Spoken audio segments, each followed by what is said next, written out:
Los Angeles. I'm Jenny Taft here with Skip Bayless, Shannon Sharpe. Happy Friday. How are you doing, guys? Friday. Oh, Weezy came with that thing and Shannon did it right for you. Yeah, They didn't Skip. True. He did. That's fun. He did. That was really fun. We'll talk about that a little later. Sure. You know, Jenny, those University of Oklahoma quarterbacks just taking over the National Football League. Can you believe it? I don't know. And here comes another Heisman winner in Jalen Hurts. I don't know. It's Heisman you. Are you sure Jalen Hurts is going to start? I don't know. Oh, exactly. As long as you got Sam Bradford on your resume, I don't hear nothing about no Oklahoma quarterbacks. Well, he did win the Heisman, and he was the first overall Yeah, pick. And I said, I don't buy. Hey.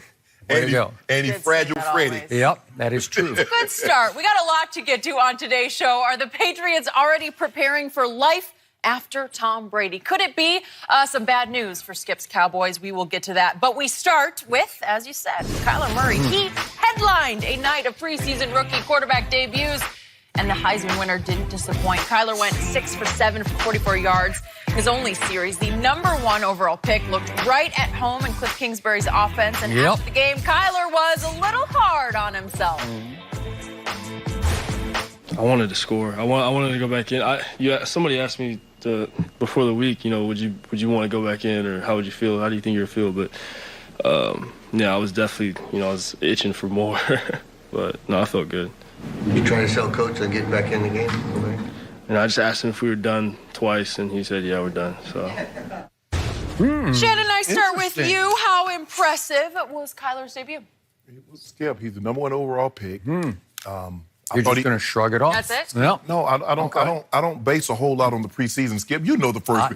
You cover the game far too much. You know everything is really, really basic. The first preseason game, base offense, base defense, nothing exotic. They did a great job of getting the ball out of his hand quick. Skip, the longest the ball traveled was 9 yards. He's doing a lot of dinking and dacking, and wasn't nothing happening. Yeah, what I was out.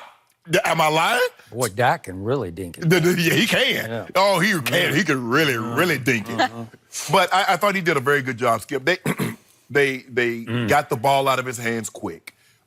Quick throws, quick outs, stop routes, easy throws, nothing too complex. But like I said, everything was going to be running out of base defense. Skip, he looked quick. He's a quick guy. And so when you're dealing with a guy like Kyler Murray, you're going to have to rush him differently, Skip. You're going to have to rush him outside in to make sure you keep your outside free, because you see the one guy come scot-free, and he wasn't under control, and he was able to escape. Now, even though the pass was incomplete because the guy stepped out of bounds, it just shows you the elusiveness of this kid and his ability to throw on the run. So I was impressed that he was able to handle the composure in which he handled himself with.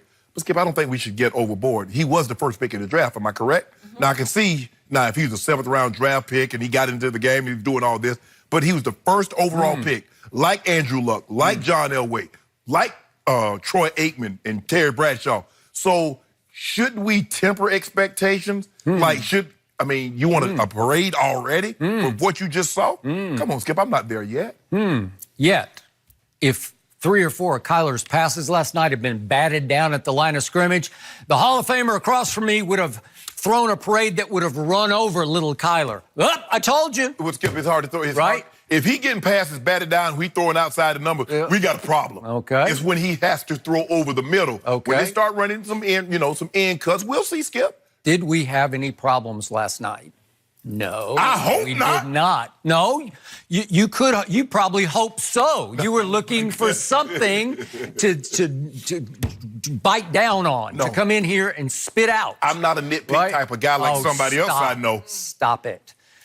It was just the first preseason game, but I always tell you, it is always fun and enlightening to eye test rookie quarterbacks in their first little splash of NFL action, because your eyes can tell you, can he handle it? Can he handle that spotlight? It's not the biggest, brightest spotlight, but all of a sudden you're the first pick in the draft, and you are expected to produce something in your first little splash of action, right? Yeah. So what did we see last night? This is what my eyes told me. What did the eyes tell you? Special little playmaker. That's what he is. That's what you got I from that. saw lightning release, which I've always told you he had, and I saw lightning quickness and speed. Not just quickness, but and speed. Skip, everything was a 3-step drop. I saw deadly accurate because at Oklahoma, he was always deadly accurate. And I saw shockingly strong arm for the little size because I sometimes wonder how the ball explodes out of his hand with such velocity from such a little man. But remember, the Oakland A's thought he was going to be a Gold Glove center fielder with a big arm. Yeah. Okay? Okay.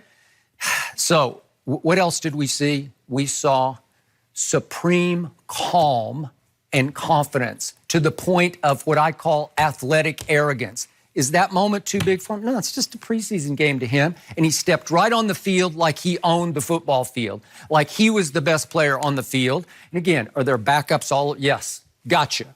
But what did your eyes tell you that this is never going to be too big for Kyler Murray? And so what happens right away? He gets backed up. This is not the optimal starting point for a rookie quarterback in his first action. They get pushed back into jail at their 2-yard line. And you know and I know that can be a little dicey. Yeah. It can play with your head a little bit. You might get a little arch conservative and a little tentative in your throws. But right away, he first faces 3rd and 3 from the 9. And he got a little option route to a kid named Trent Sherfield. Oh, he's Wait. He's from Vanderbilt University because Vanderbilt is taking over the NFL and MLB and in the NBA. They're everywhere. Well, hold on. Can I ask you? I just want to know one thing. Trent Sherfield. Remember the name? Okay. He had 4 big catches last night. Let me just, and I'm going to let you continue. If all these influx of Vanderbilt players are taking over the NFL, why can't you do better than the SEC? We do okay. We win our 4 or 5, 6 games here or there. We do okay. That wouldn't be good enough if you were talking about the Cowboys. Our academic standards are so high. We don't have enough depth to fight Alabama or Georgia or Tennessee or Florida some years, but usually we're real good against our arch rival Tennessee. Okay, back to the basics here. So then after the game, Kyler spoke more than I can ever remember him speaking because Jenny Taft interviewed Kyler. I don't remember many interviews with Kyler Murray. In fact, he was kind of the number 2 of college football, as in that guy who used to be in Toronto and came to the Clippers, shockingly, and stiffed the Lakers. That guy started talking only during last year's playoffs. And all of a sudden, Kyler is now a professional football player. And after the game, he just opened up. And he talked about how he was born with the self-preservation gene. He's just got it. And he tried to explain it. It's instinctual, but it's about leverage. I leverage myself out of precarious predicaments where I know when to go here and go there. Kingsbury talked about it. It said he's been little his whole life, so he knows how to find the soft spot and get down. He even got sacked on the final play because the protection just broke down on both sides. You'll get a lot of that. He's going to get a lot of that. I would agree with you. But what did he do? Did he just go sitting duck? I give myself up for dead. He dived forward and let them go cartoonish run into each other, right? Where he didn't take any of the licks from either side. Right. Okay, so he's got all that going for him. And then finally, I got 2 other quick points, and I think I'll just read my tweet. This is what I tweeted. What'd you tweet? Yes. I said, if we could show this, please, disappointed in Kingsbury for not letting Kyler play at least 1 more series. I realize the offensive line is pretty awful, but the kid just needs reps. The more he gets in these preseason games, the better he'll be in week 1, and he can be very good very quickly.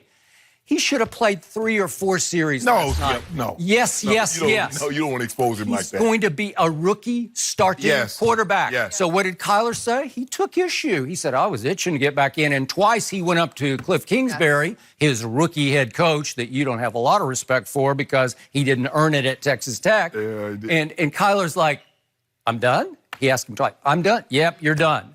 So they do play the Raiders at home a week from... That ain't how you ask him. He's like, I'm done.